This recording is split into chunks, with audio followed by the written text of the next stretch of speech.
നമസ്കാരം. ശുദ്ധിയില്ലാത്ത മലയാള ഭാഷയിൽ കൃത്യസഭ്യങ്ങൾ ചൊല്ലിച്ചൊല്ലിയെന്ന് കുമാരനാശാൻ ദുരവസ്ഥയിൽ എഴുതിയിട്ടുണ്ട്.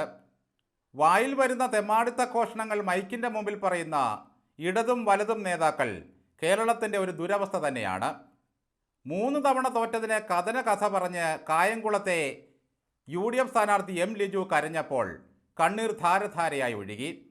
അത് കണ്ട് കമ്മികൾ ആർത്തു ചിരിച്ചു. ലിജുവിൻ്റെ കണ്ണിലൂടെ വരുന്നത് കണ്ണീരല്ല കാടിവെള്ളമാണ് എന്ന മട്ടിലായി അവരുടെ പരിഹാസം. രാഷ്ട്രീയം പറയുന്നതിന് പകരം കണ്ണീർ നാടകം ആടുകയാണല്ലോ ലിജു എന്നൊക്കെ പറഞ്ഞ് കമ്മികൾ ലിജുവിനെ ആക്ഷേപിച്ചു. ഇത്തവണയും തോൽവി ഉറപ്പിച്ചു അവർ. പക്ഷേ ലിജുവിൻ്റെ കണ്ണീര് കമ്മികളെ ശരിക്കും ഭയപ്പെടുത്തിയിട്ടുണ്ട്. ആണൊരുത്തൻ മൈക്കിൻ്റെ മുമ്പിൽ നിന്ന് മോങ്ങുന്നത് കണ്ടാൽ സ്ത്രീകൾക്ക് വല്ലാത്ത മനസ്താപം തോന്നുമെന്നതാണ് സത്യം. കണ്ണുനീർ തുള്ളിയ സ്ത്രീയോടാണ് കവി ഉപമിച്ചതെങ്കിലും അത് പുരുഷനാണ് പലപ്പോഴും ഭൂഷണമായി മാറുന്നത്. അങ്ങനെ ലിജോ കരഞ്ഞ് കായംകുളം കടക്കുമെന്ന നില വന്നപ്പോൾ അതുക്കും മീതെ ഒരു കണ്ണീർ പുഴയായി മാറിയിരിക്കുന്നു CPM സ്ഥാനാർത്ഥി U. പ്രതിഭ. ഒരു മുസ്ലിം ലീഗ് നേതാവ് ആവേശം കയറി വായിൽ തോന്നിയതെല്ലാം അങ്ങ് പറഞ്ഞു. മുസ്ലിം ലീഗ് നേതാവായ നിയോജക മണ്ഡലം പ്രസിഡന്റ് ഇർഷാദ് പ്രസംഗിക്കുമ്പോൾ സ്ഥാനാർത്ഥിയോ കേസിയോ വേദിയിലുണ്ടായിരുന്നില്ല. എന്തു കേട്ടാലും കൈയടിക്കാൻ വിധിക്കപ്പെട്ട കുറേ കമ്മികളും കൊങ്ങികളും ഉള്ളതിനാൽ നേതാക്കൾക്ക് ആവേശം കൂടുന്നത് പതിവാണ്. ലീഗ് നേതാവിൻ്റെ പ്രസംഗം കൊങ്ങികൾ കൈയടിച്ചങ്ങ് പാസാക്കി വിട്ടു. അതോടെ U. പ്രതിഭ കരയാൻ തുടങ്ങി. അപ്പോൾ പിന്നെ ഇടതന്മാർ വെറുതെ വിടുമോ? ഉടൻ തന്നെ വീണ ജോർജ് ചേർത്ത് പിടിച്ച് അവൾക്കൊപ്പം എന്ന് പോസ്റ്റ് ഇട്ടു. അഭിനയിക്കുന്ന കാര്യത്തിൽ ഇവർ രണ്ടുപേരും പരസ്പരം മത്സരിക്കുകയാണ്. മാത്രവുമല്ല, കായംകുളം എന്ന് പറയുന്ന നാട് KPSCയുടെ ആസ്ഥാനവുമാണ്. KPSC സുലോചനയും KPSC ലളിതയും ഒന്നിച്ചിരിക്കുന്നത് പോലെയാണ് നമുക്ക് ഈ പ്രതിഭയും വീണ ജോർജും ഒന്നിച്ചിരിക്കുന്ന പടം കണ്ടപ്പോൾ തോന്നിയത്. നമ്മുടെ സംഭവത്തെ മുഖ്യമന്ത്രി ശക്തമായ ഭാഷയിൽ അപലപിച്ചിട്ടുമുണ്ട്. പോരെ പൂരം. ബോധ്യത്തിൻ്റെ അടിസ്ഥാനത്തിൽ UDF ആ വഷള നേതാവിനെ പുറത്താക്കുകയും ചെയ്തു. പക്ഷേ അതുകൊണ്ടൊന്നും അടങ്ങിയില്ല കമ്മികൾ. UDF പിരിച്ചുവിടണമെന്നായി അവർ. ഇങ്ങനെ സംസ്കാരമില്ലാത്ത ഒരു വർഗം ഭൂമി മലയാളത്തിൽ ഇല്ലെന്നായി.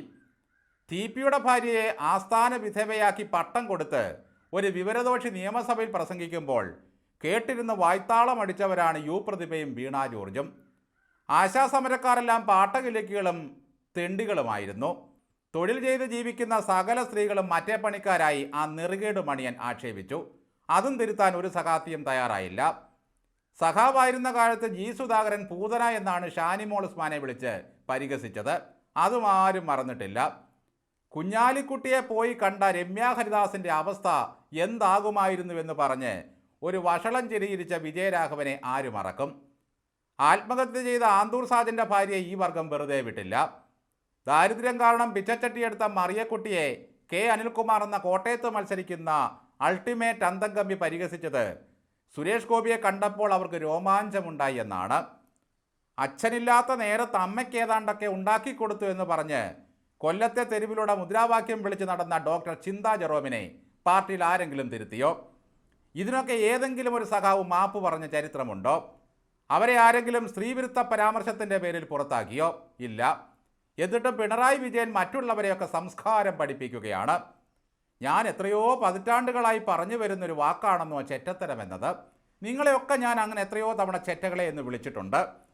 ഇങ്ങനെ സ്വന്തം നെറുകേടിനെ ന്യായീകരിക്കുന്ന ഒരു മുഖ്യമന്ത്രി വേറെ ഏത് രാജ്യത്തുണ്ട്? അങ്ങനെ കണ്ണീർപ്പുഴയായി കായംകുളം മാറിയിരിക്കുകയാണ് സുഹൃത്തുക്കളെ. ഇതിലാരുടെ കണ്ണീരിനായിരിക്കും കായംകുളം കണക്ക് ചോദിക്കുക? G. സുധാകരൻ കമ്മ്യൂണിസത്തിൻ്റെ ജീൻബ്ലാസത്തിൽ നിന്നും മോചനം നേടി പഴയ കഥകളൊക്കെ പറയാൻ തുടങ്ങിയതോടെ ആലപ്പുഴയിലെ കമ്മ്യൂണിസ്റ്റുകാർ മൊത്തത്തിൽ കണ്ണീർ പരമ്പരയായി മാറിയിരിക്കുകയാണ്. അപ്പം മുട്ടക്കറി ചിത്തരഞ്ജൻ മുതൽ വരാൽകറി സജി വരെ കോഞ്ഞാട്ടയായ അവസ്ഥയിലായി. പൈങ്കിളിക്കണ്ണീരിൽ ഒലിച്ചു പോകേണ്ട U. പ്രതിഭയ്ക്ക് അല്പം ആശ്വസിക്കാം. ഒരു വിടുവായൻ കാരണം തൻ്റെ കണ്ണീരും കായംകുളത്തുകാർ കണ്ടല്ലോ. ഇനി അഥവാ ജയിച്ചാലും പ്രതിഭയുടെ കണ്ണീരിന് ലിജു 5 കൊല്ലം മറുപടി പറയേണ്ടി വരും. അല്ല സഖാത്തി, നിങ്ങളല്ലേ പറഞ്ഞത് ഈ മാധ്യമ പ്രവർത്തകരോട് സ്വന്തം ശരീരം വിറ്റ് ജീവിക്കാൻ? ആണായാലും പെണ്ണായാലും ലോകത്തേതെങ്കിലും ഒരു പെണ്ണ് ഇങ്ങനെ പറയുമോ?